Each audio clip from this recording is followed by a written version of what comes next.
Hi everyone, in this video I'm going to go through the midterm problems for review problems for the first packet. Now there are some questions I am just going to straight up skip because I don't want you to do them. So if I do skip them, that just means that I wouldn't worry about them. So first one, name 3 collinear points. Remember that collinear are points that lie on the same line. So if I look at the diagram on the right, there are a bunch of options, but E, G, F are 3 points that lie on that same line right there in the middle. So I think that would be my easiest way. Name a segment that is a segment and array that is not coplanar, meaning that they don't lie on the same line. So let's start with array. So let's say G to F is array, so G to F is right here, but I need something that doesn't lie on the same plane as that.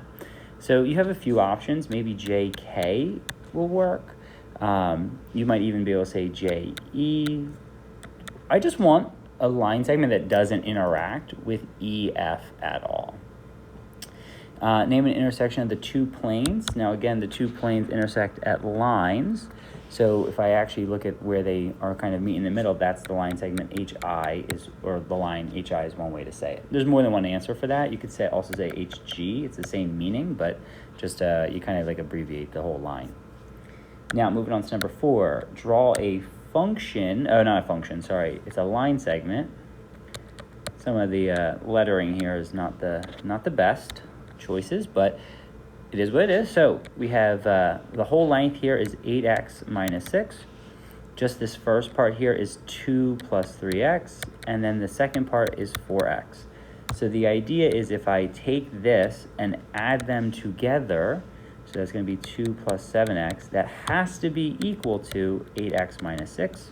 And now I can subtract 7x from both sides, and then add 6 to both sides, and I get the x value of 8. Now the only question is it wants me to actually plug it back in to the Fn equation, so I got to plug 8 into here, and I get 64 minus 6 equals 58. Next, we have a segment with endpoints. So I've got these 2 endpoints here. That's not really that great of a line. Okay, so I don't need to draw it at an angle or anything. And so we want to find the midpoint, which is right here. And so if I just add the 2 pieces together, the 2 x coordinates, so 3 plus -5 and 2 plus 6, I now have my midpoint. One thing I want to point out is that for these types of formulas here, I will be giving them to you. So this is the midpoint formula. So you don't have to memorize any of the formulas. I think the only one, I think I'll still be giving it to you, I would really like you to memorize is the slope formula if you're watching this. But other than that, all the formulas will be given to you. I'll try to have a copy so you can see ahead of time. But any formula that you're going to need to use that involves points, I'll give to you. Segment has these 2 endpoints. Find the coordinates of the midpoint and the length of the segment. So again, I don't need to graph them if I don't want, but if you wanted to graph them, you could. So again, my midpoint, is this number 6? Oh, number 6, sorry, I was looking at the wrong question. So for these, I actually am going to put this on a line because it's a little bit different. So here's my midpoint. My midpoint is, where's that, 1, 5? And S is here, -3, 2, and here's T. What I want is I know where the midpoint is. I need to get to the next endpoint. And so we do have a formula. I don't find it to be super helpful. What I really think is better is if we just kind of count. So from -3 to 1, I go +4. And so go +4 again to get to my next coordinate. I'm going to repeat the process with the y's. 2 to 5 is a +3. 5 to the next one would be a +3. So my actual other endpoint would be 5, 8. So now in our next one, we have the word bisects. Now we remember that bisects means that 2 equal sides. So 13x minus 56 equals 7x plus 10. So subtract 7x on both sides. add 56. So you just had to know to set them equal. Okay, in geometry, I'm not going to lie, most of the times the question that we're trying to answer is, are they equal or equal to 180? And so just a matter of going through the process and saying, is it tell me it's equal to 180 in some way, shape, or form? Then we do it, but if not, then we don't. Okay, so now on to the next page. So with this one, we've got vertical angles. Now remember, this one's a little bit tougher. Vertical angles are equal. Now, that means I can actually set these two things equal to each other, but we have sort of a problem here. Two variables. So this setup is not helpful to us. Just because we can set it up doesn't mean it's going to give us what we want. So we have to think differently. So let's keep looking at the diagram. So vertical angles aren't going to work. That's my first thought. But I do know that if two angles are next to each other, they're supplementary. So that means if I add them together, so 10 plus 16 is 26x, and then 3 and negative 18 is negative 15. Okay, so if I add those together, I get 180. This is one of those cases in which we can actually put it equal to 180. So if I add 15 to both sides, I get 195, and I have to divide both sides by 26. Sorry, I just realized I didn't have my answer written down. So when I divide that, I get 7.5. Now that I know that x is 7.5, we can go back in and put some values into these equations. So if I put 7.5 into here, I end up with 102. And if I wanted to, I could do it here too, I would end up with 72. Now or 78, sorry, 78. The whole purpose of that now is, well, now that I do know the angle, I can get y, because now 12y, previously we knew this, but now we actually know what this value is. So I can do 12y equals 102, divide both sides by 12, I get 8.5 there for my y coordinate.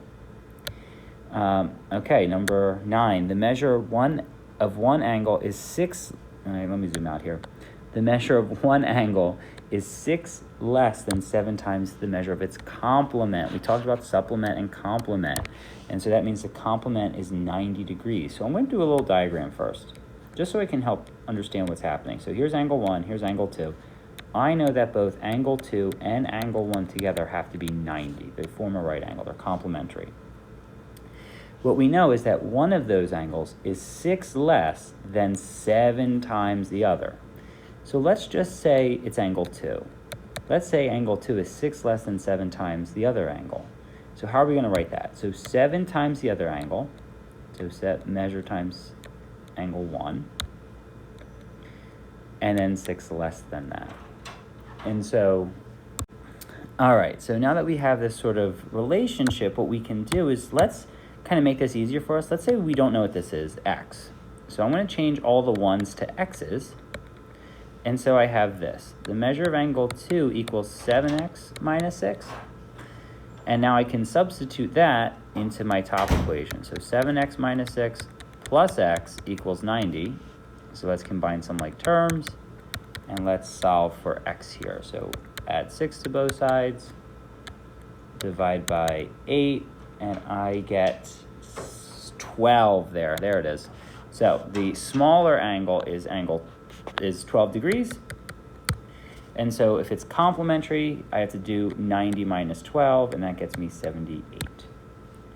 Okay, so very similar question, number 10. Two angles form a linear pair. So again, linear pair means that they're supplementary. They add up to be 180. So let's call this x. The measure of one angle is 18 more than 8 times the other. So let's just go right into it and just do 18 more than 8 times the other. So you don't have to do that whole setup. It was just kind of an explanation on how we're getting there. So now together, there's 9x plus 18. That should equal a total of 180. So when I subtract both sides by 18, I get 172. And then when I divide, I get that the smaller angle is actually just 18 degrees. But again, what that means is the other angle has to add up to be 180. So if I just take away 180, I get 162. All right, then we talked about like alternate interior, alternate exterior, stuff like that. I'm going to use my abbreviations for this. Now, I know these lines are not parallel, but these still count as those relationships. It just means that they're probably not equal like we're used to them being. So, for example, number 1 and 2, if I still look at the diagram, they're still alternate exterior angles, because they are outside of the transversal, and they're outside of the transversal, and they are, outside of the parallel lines and opposite of the transversal. Sorry, I really got mixed up there. Okay, so let's do another one. 4 and 8. So these are on the same side as the transversal, and they are in between two lines. So we would say that they are same side interior. This has consecutive. This is just another way that we can say same side. This is just a phrasing that some people use. I don't, but both would be fine if you prefer consecutive. 11 and 15. Oh, let me get my highlighter here. 11 and 15. So those would be alternate interiors, all interior angles. All right, moving on to the next one. We have, what's that? 7 and 16. So here's 7, here's 16. Same spots, same locations, so that would be corresponding. All right, and then our last pairing. So we have 2 and 9. So 2 and 9, this would be same side interior. Okay, so there's actually 2 sets of same side interior. They're just on different aspects of the line. Now we want to write an equation that goes through the point 5, 4 that is parallel.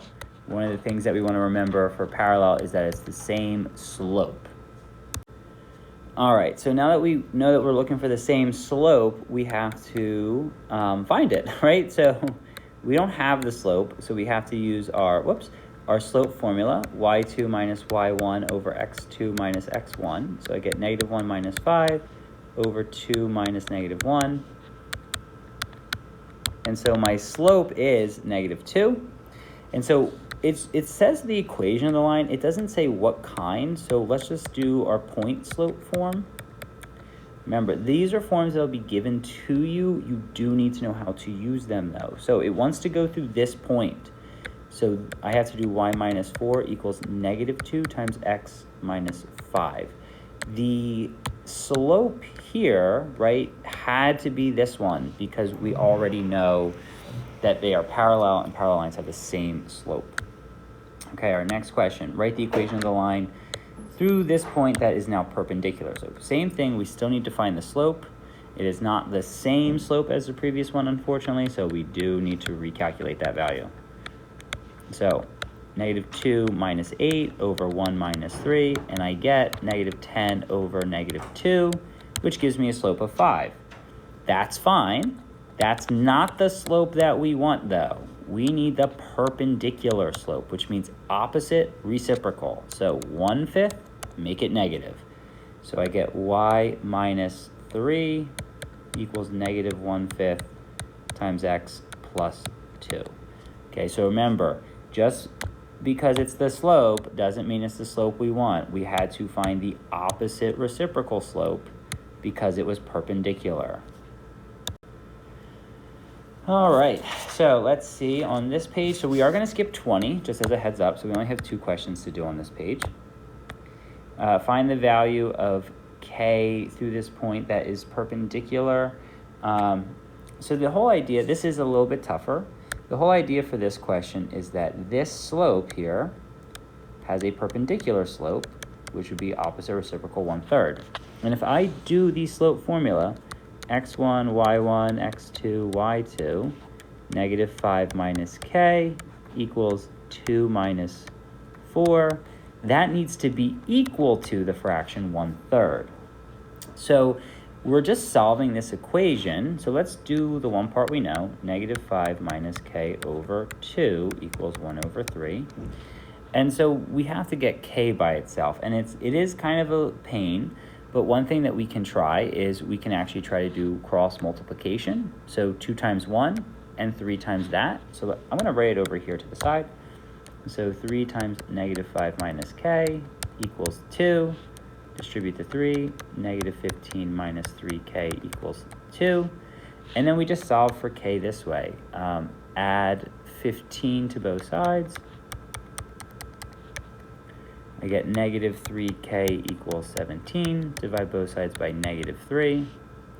And I get k equals, yeah, it's not really a great fraction, but that's what it is. So that would be the point that would make this work. And then also, you know, we're also going to skip 19 there too, because we don't want to use the factoring stuff. All right, that's actually everything for this review. So if when you're done with that one, you can start working on 3 and 4, and I'll have a video for that as well for you to check. Again, we'll be not doing all those problems, but a good portion of them will be there. So thanks, I'll see you in the next one.